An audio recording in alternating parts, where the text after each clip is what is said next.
Assalamualaikum warahmatullahi wabarakatuh. Selamat pagi anak-anak. Bagaimana kabarnya hari ini? Alhamdulillah.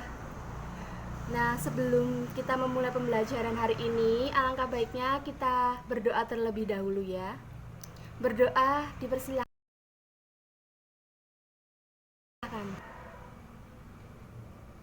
Berdoa selesai. Nah, sebelum gue ingin bertanya, pada pertemuan kemarin kan kita mempelajari mengenai listrik statis. Ada yang masih ingat nggak? Iya, Dahlia. Iya. Ada yang lain lagi? Oke, Bagas. Ya, benar, statis itu listrik yang tidak ada aliran listriknya, tidak mengalirkan listrik atau diam, yang memiliki aliran diam. Nah, hari ini kita akan mempelajari mengenai listrik dinamis. Sebelum itu,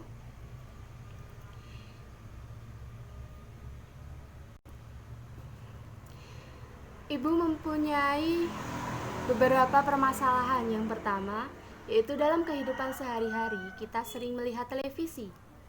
Kita juga sering menyalakan kipas angin dan menyalakan lampu pada malam hari. Nah, bagaimana benda-benda tersebut itu dapat bekerja, dapat menyala? Kemudian, permasalahan yang kedua yaitu dalam sebuah rumah terdapat banyak lampu yang terpasang. Ada yang di kamar, ruang tamu, kamar mandi, dapur, ruang keluarga. Nah, saat menyalakan lampu pada ruang tamu, yang menyala itu hanya lampu di ruang tamu tersebut. Sedangkan lampu pada kamar, kamar mandi, dapur, dan ruang keluarga itu tidak ikut menyala. Nah, mengapa demikian? Mengapa hal tersebut itu dapat terjadi? Nah, untuk mengetahui jawaban dari permasalahan-permasalahan tersebut, diharapkan siswa mengikuti pembelajaran dengan baik. Nah, sebelum memasuki pembelajaran, Ibu akan absen kalian terlebih dahulu ya.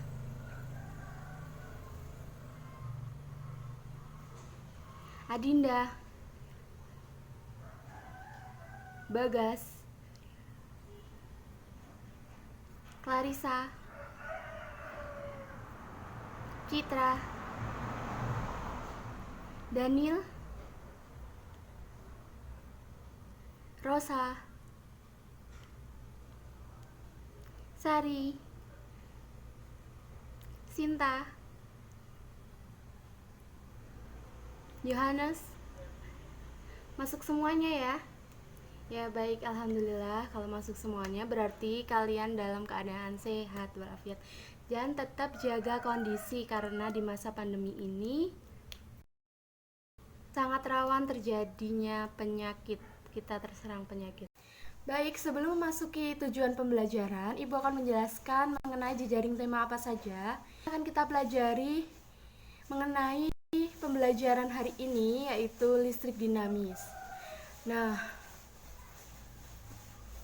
untuk kajian fisikanya pada listrik dinamis, kita akan membahas mengenai rangkaian listriknya, yaitu rangkaian terbuka dan tertutup, rangkaian seri dan paralel, serta arus listrik dan perhitungan-perhitungannya.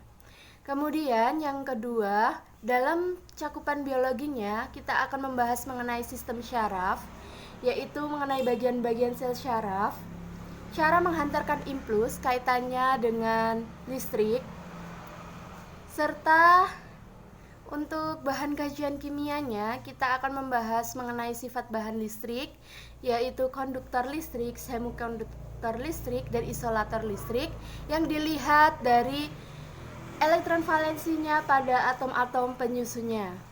Oke, sebelum memasuki pembelajaran, Ibu akan membacakan tujuan pembelajaran terlebih dahulu. Yaitu yang pertama, diharapkan siswa dapat mengidentifikasi jenis rangkaian listrik terbuka dan rangkaian listrik tertutup. Kemudian yang kedua, dapat mengidentifikasi bagian sel saraf kaitannya dengan listrik secara tepat. Kemudian yang ketiga, dapat membedakan bahan konduktor, semikonduktor, dan isolator listrik. Lalu, yang terakhir, dapat membedakan karakteristik rangkaian listrik seri dan paralel dengan tepat. Nah, pokok bahasan pada hari ini yang pertama, rangkaian listrik terbuka dan tertutup. Yang kedua yaitu bagian sel syaraf, kaitannya dengan listrik. Kemudian yang ketiga ada sifat bahan penghantar listrik. Yang keempat yaitu rangkaian listrik seri dan rangkaian listrik paralel. Nah, sebelumnya kemarin Ibu sudah membagikan kelompok dan juga lembar kerja yang akan kita gunakan pada hari ini. Sudah dibaca semuanya? Bagus. Nah, pada lembar kerja kan ada suatu permasalahan-permasalahan yang terjadi di kehidupan sehari-hari. Nah, untuk menjawab permasalahan tersebut, diharapkan siswa memperhatikan dari Ibu sebelum menjawab pertanyaan-pertanyaan tersebut. Oke? Nah, Ibu akan menjelaskan sedikit materi mengenai listrik dinamis. Yang pertama yaitu ada rangkaian listrik terbuka dan tertutup. Sebelum memasuki ke rangkaian listrik terbuka dan tertutup, kita harus mengetahui apa itu arus listrik. Nah, arus listrik yaitu timbul akibat adanya interaksi antara dua benda yang memiliki muatan berbeda. Jadi arus listrik itu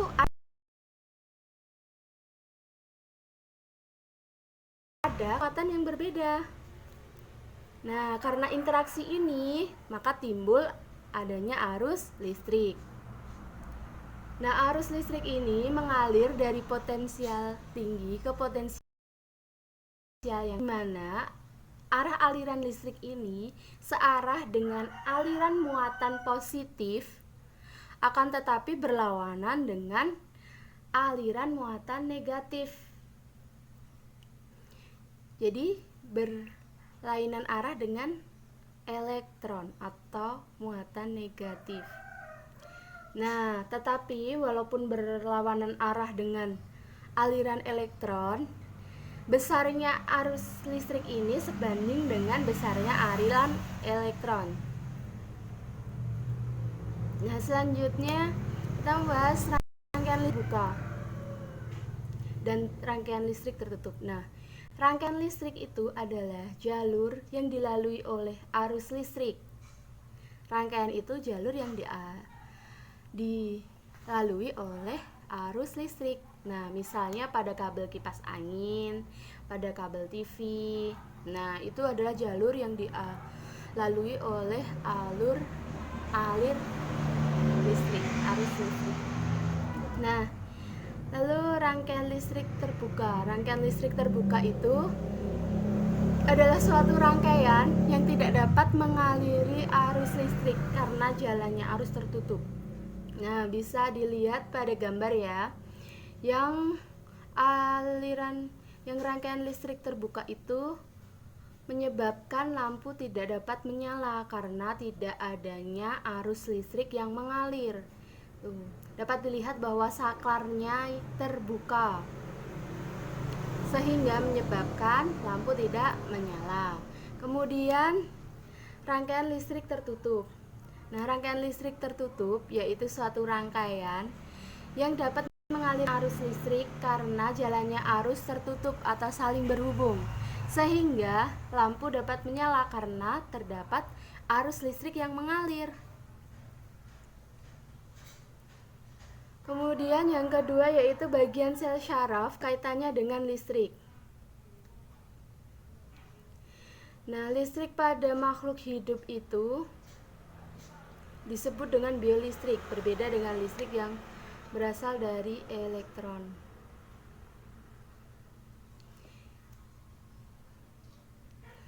Berbeda dengan listrik yang berasal dari elektron. Nah, Listrik yang ada di tubuh kita ini berasal dari ion-ion, yaitu dari ion negatif dan ion positif. Nah, ion negatif itu ada ion Cl negatif, sedangkan ion positif ada Ca2 positif dan Na positif. Nah, semua aktivitas manusia itu dikendalikan oleh otak yang diaktifkan dengan sinyal listrik. Nah, otak manusia ini akan memberikan perintah yang diantarkan oleh sinyal listrik ke bagian tubuh menuju ke sistem syaraf. Nah, bagian syaraf ada neuron, yaitu sel syaraf yang bertanggung jawab seperti kabel listrik yang menghantarkan listrik ke seluruh tubuh manusia. Jadi yang memutuskan perintah untuk menerima sinyal listrik itu adalah otak manusia.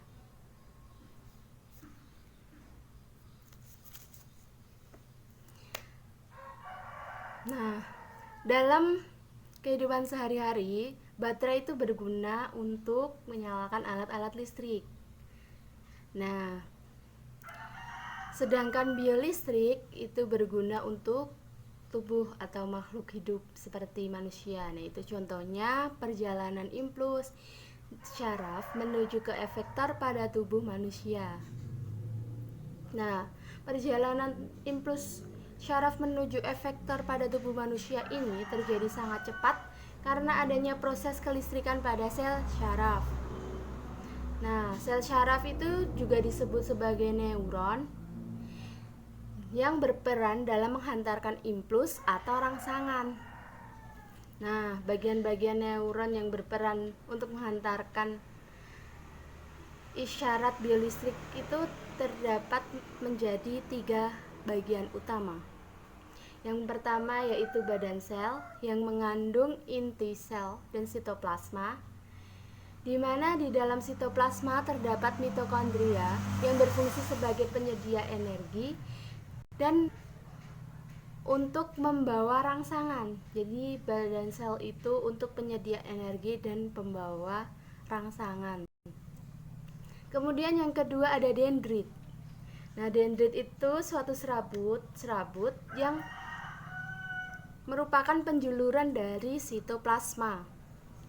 Nah, dendrit ini banyak dan pendek-pendek. Fungsinya untuk membawa rangsangan ke badan sel. Kemudian yang terakhir ada akson atau neurit. Berbeda dengan dendrit, akson ukurannya lebih panjang karena fungsinya untuk membawa impuls dari badan sel ke sel syaraf lainnya. Jadi akson itu yang memindahkan impuls atau rangsangan dari badan sel satu ke sel yang lainnya. Nah, jenis-jenis neuron itu ada 3 jenis. Yang pertama ada neuron sensorik atau sel syaraf sensorik, yang fungsinya itu untuk membawa impuls dari reseptor atau indera ke pusat syaraf, yaitu otak dan sumsum tulang belakang. Kemudian yang kedua itu ada neuron motorik, yaitu sel saraf motorik yang berfungsi untuk membawa impuls dari pusat syaraf menuju ke otot atau kelenjar.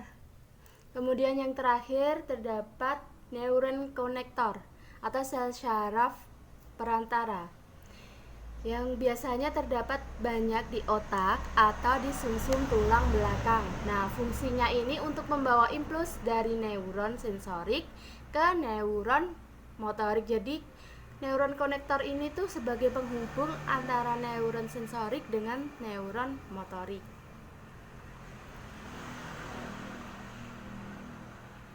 Nah, pergerakan impuls. Nah, pergerakan impuls itu terbagi menjadi 2. Ada pergerakan impuls sadar dan tak sadar. Nah, gerak sadar ini adalah gerakan yang terjadi dengan disadari atau disengaja oleh kita. Contohnya saat kita mengambil buku, saat kita menulis, saat kita makan. Ini gerakan-gerakan sadar. Kemudian gerakan tak sadar itu atau bisa disebut dengan gerak refleks. Nah, gerak refleks itu gerak yang tidak disengaja atau tidak disadari oleh kita. Contohnya itu saat kita menginjak paku, kita refleks mengangkat kaki kita dan bilang, aduh sakit. Nah, itu gerak refleks.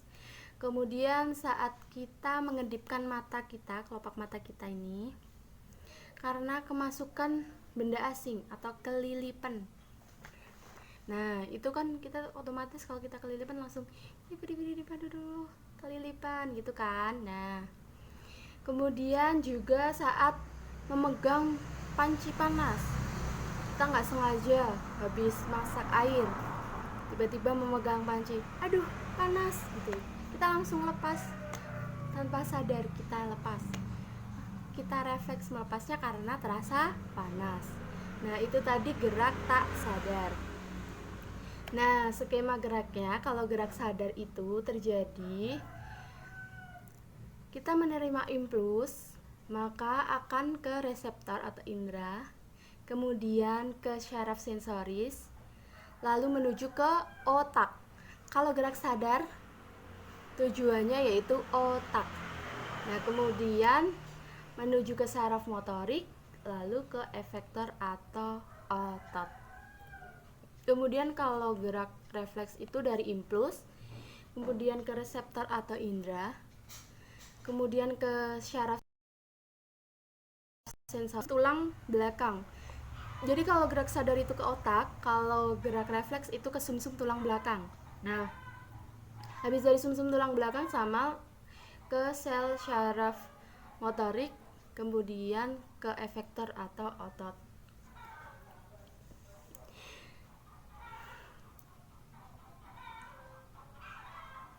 Nah, kemudian selanjutnya yang ketiga ada sifat bahan penghantar listrik.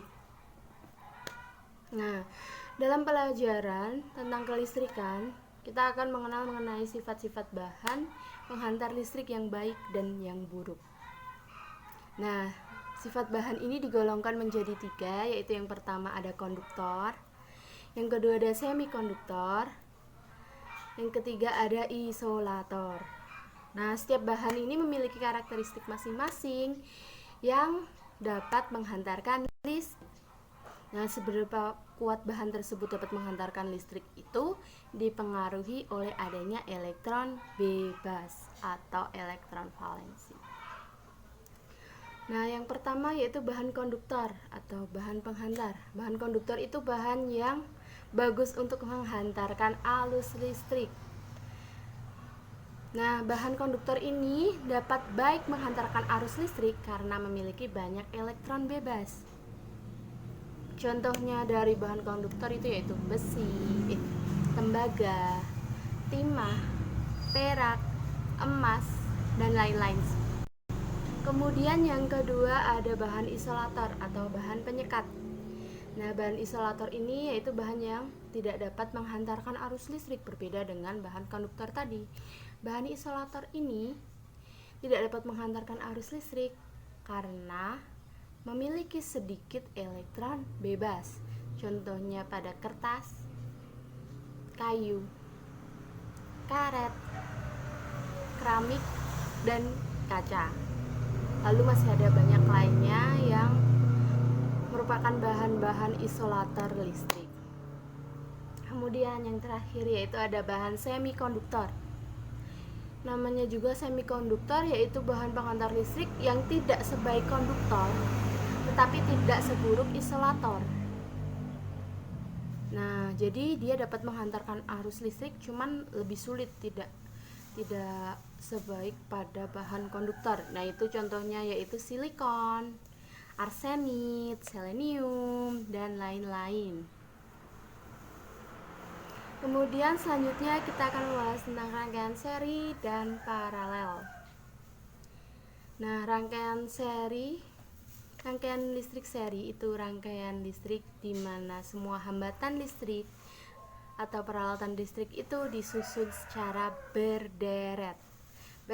Dapat dilihat dari gambar ya, berderet. Jadi lampu 1, lampu 2, lampu 3 itu berderet dalam satu deret, dalam satu jalur.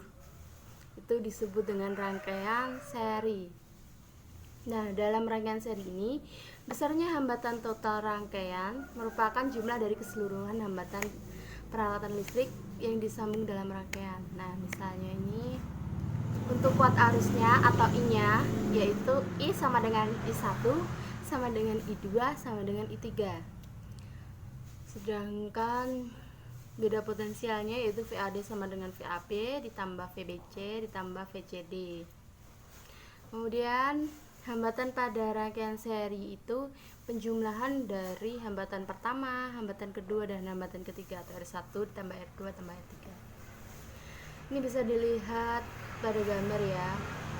Rangkaian seri bentuknya seperti itu, jadi disusun sederet berderet atau satu jalur saja, tidak memiliki cabang.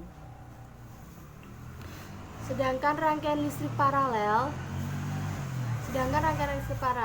itu merupakan rangkaian listrik yang komponen-komponennya atau hambatannya itu disusun secara paralel atau sejajar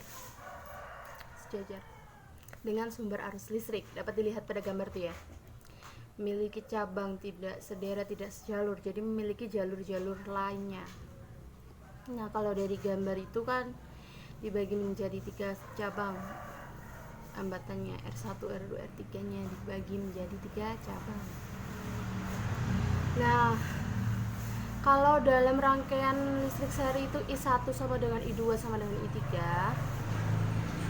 Sedangkan pada rangkaian listrik paralel itu I sama dengan penjumlahan dari kuat arus 1, kuat arus 2, dan kuat arus 3. Jadi I yang ada di sini yaitu merupakan I1 ditambah I2 ditambah dengan I3. Sedangkan hambatannya yaitu 1/Rp sama dengan 1/R1 ditambah 1/R2 ditambah 1/R3. Berbeda ya perhitungannya dari rangkaian listrik seri dengan rangkaian listrik paralel. Nah,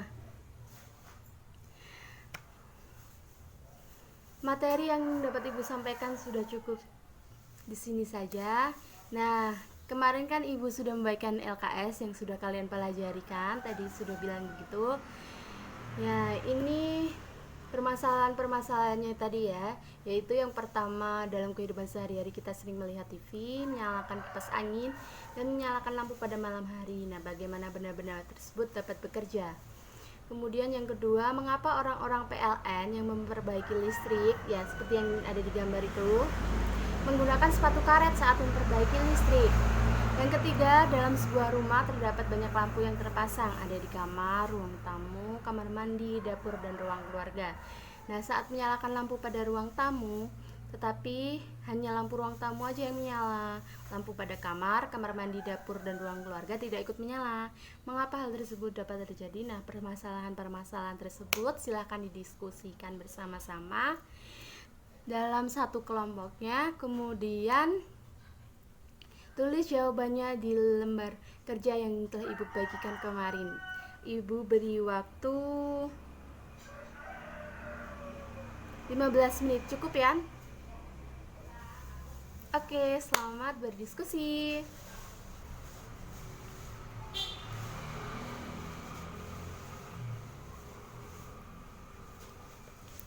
Baik, sudah 15 menit sudah berlalu. Adakah yang ingin mempresentasikan hasilnya ke depan? Oke, kelompok? Ya, kelompok 2 silahkan maju ke depan mempresentasikan hasil diskusi kalian.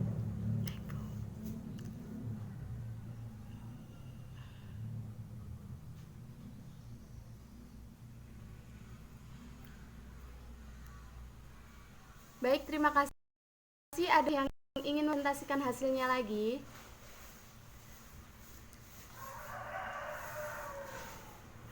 Oke, boleh kelompok 5 ya? Oke, silakan maju.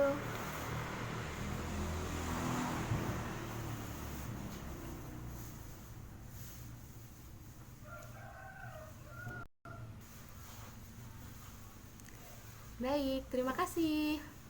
Ya, benar sekali ya apa yang telah disampaikan teman-teman kalian semuanya. yang telah dipresentasikan mereka semua sudah sangat tepat. Kita bahas bersama-sama ya. Permasalahan yang pertama yaitu dalam kehidupan sehari-hari kita sering melihat TV, menyalakan kipas angin, dan menyalakan lampu pada siang hari.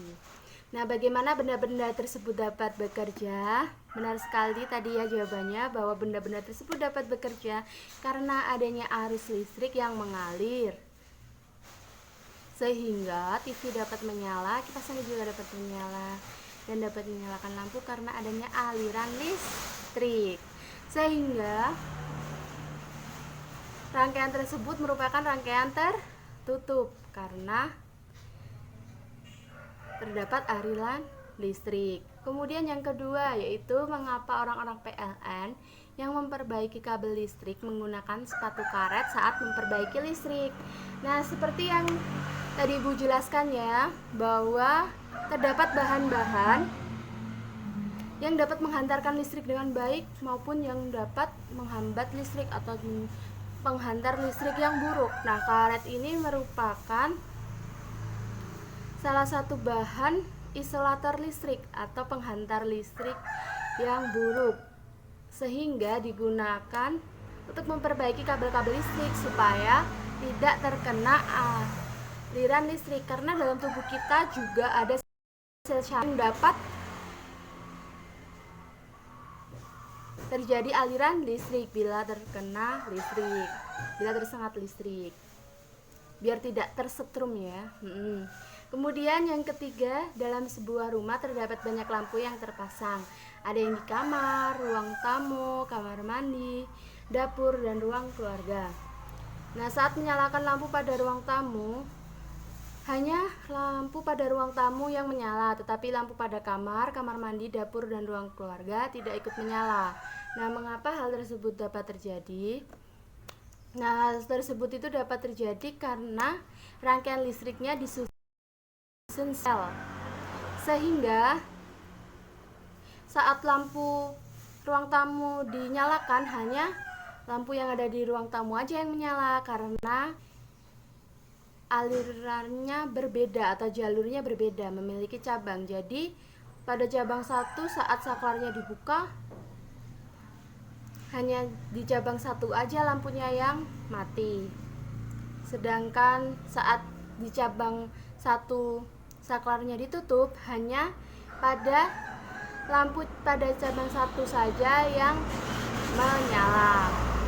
Nah, itu tadi karena rangkaian listriknya disusun secara paralel. Nah, benar sekali ya. Jadi pada rumah-rumah kita tuh biasanya lampu-lampu itu dipasang secara paralel supaya hemat dan supaya memudahkan kita dalam mematikan ataupun menghidupkan lampunya.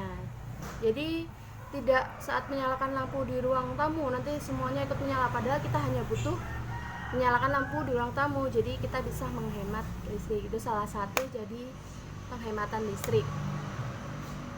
Nah, untuk penghematan listrik akan kita bahas di pertemuan selanjutnya. Apakah ada yang ditanyakan sampai di sini? Tidak ada, sudah paham semuanya? Alhamdulillah kalau sudah paham semuanya ya. Nah, sebelum Ibu akhiri pembelajaran hari ini, untuk pertemuan selanjutnya kita akan membahas mengenai sumber energi dan sumber energi alternatif serta penghematan listrik. Bagaimana cara kita menghemat listrik? Sebelumnya, diharap kalian dapat mempelajari materi tersebut sebelum kita berjumpa lagi, oke? Terima kasih semuanya. Sebelum Ibu tutup, mari kita berdoa bersama-sama. Menurut agama dan kepercayaan masing-masing, berdoa dipersilahkan. Berdoa selesai. Baik, terima kasih semuanya. Sehat selalu, jaga selalu kesehatan kalian, jaga kondisi. Terima kasih. Sampai jumpa minggu depan. Wassalamualaikum warahmatullahi wabarakatuh.